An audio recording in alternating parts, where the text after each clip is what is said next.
Good evening, I'm Sangeeta, Kandola. A couple and their newborn baby who've been missing for more than 2 weeks are thought to be living in a tent somewhere in the capital. The Met Police are urgently appealing to the public to help find Constance Martin and her partner Mark Gordon.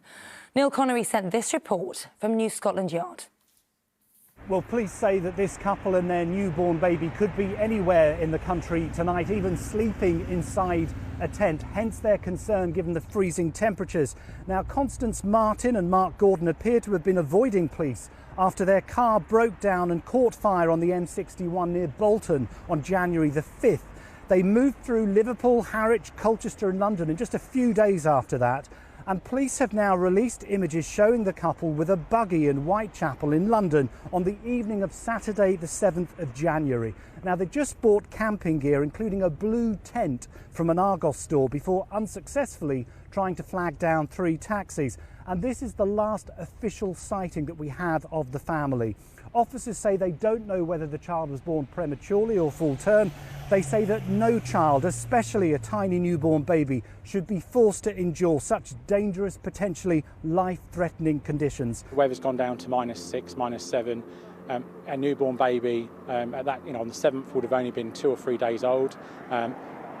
We know that babies should be kept in a warm, in an environment, at that age. And clearly today, the significant risk and my plea is to find the baby because, with these weather conditions, that's where the risk lies. Now, police say that Constance is from a wealthy family, although she is estranged from them. Her father made an appeal a few days ago for her to get in touch, given the risk that she and her baby now face. She met Mark Gordon back in 2016. He served 20 years in a US prison after being convicted of rape in Florida at the age of 14. And the Metropolitan Police say that it's vital that anyone with information about this couple or the baby get in touch with them immediately. Neil Connery reporting there. A new entertainment venue in Stratford is a step closer to reality after it got planning approval this evening. The MSG Sphere will have a capacity of just over 21,000 and will hold various events emulating its partner building, Madison Square Gardens in New York. Local campaigners argued the huge structure would blight the area with noise and light pollution. A teenager has been found guilty of killing an Afghan refugee in a park in Twickenham. Hazrat Wali died in hospital after being stabbed on Craneford Way playing fields last October. A jury at the Old Bailey found a 17-year-old guilty of manslaughter. And the newly installed La Rose Lane sign in Tottenham has already been vandalised. The road is now named after the iconic black poet and artist John La Rose. The leader of Haringey Council tweeted a picture of the sign this afternoon, saying he was really sad and disappointed. As the number of homeless people across London is rising, today the Mayor announced funding for 800 new homes for rough sleepers in the capital. Sadiq Khan was at a hotel in Newham this morning. People are offered temporary respite from the streets. Sam Holder reports. The freezing weather can be a matter of life or death for rough sleepers, and numbers in London are rising. In response, the Mayor has announced 800 new homes. Sadiq Khan was visiting a hotel in East London. Organised by the Crisis charity, it provides rooms for 150 rough sleepers over Christmas. But that respite is temporary. They have to leave in 2 days. Some have new accommodation, but some, like Steve, do not. And it is devastating. You actually have no idea what's happening to you after 2 days? No idea whatsoever. You haven't heard anything about the housing? Yep, nothing. It's quite frightening. Today's big announcement, funded by the government, will help rough sleepers in the long term. But for those facing sub-zero temperatures on the street, it's an urgent problem.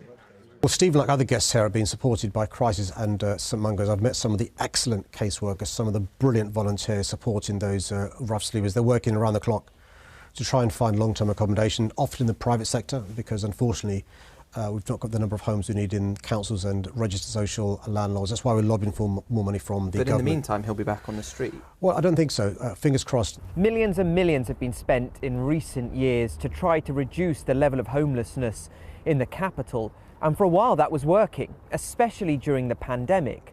But between July and September, the total number of rough sleepers actually went up by nearly a quarter, and the number of new rough sleepers went up by 35%.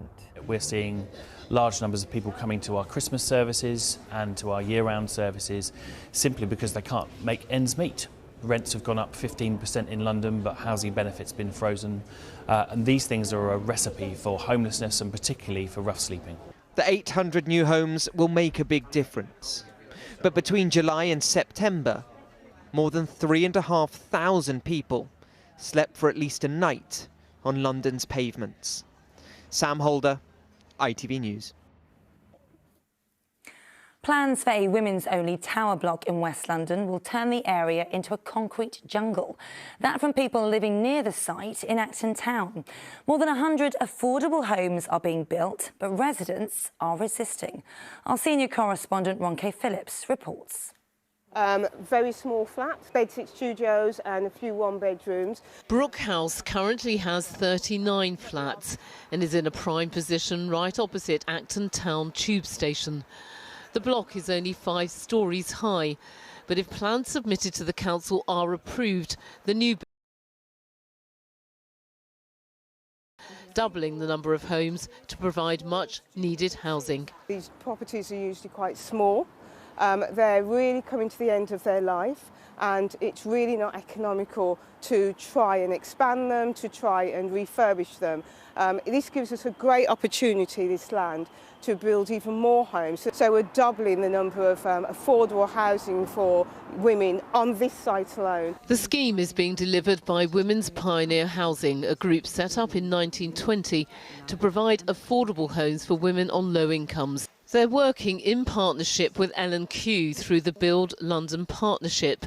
At least 60 people have commented on the development using the council's planning application website.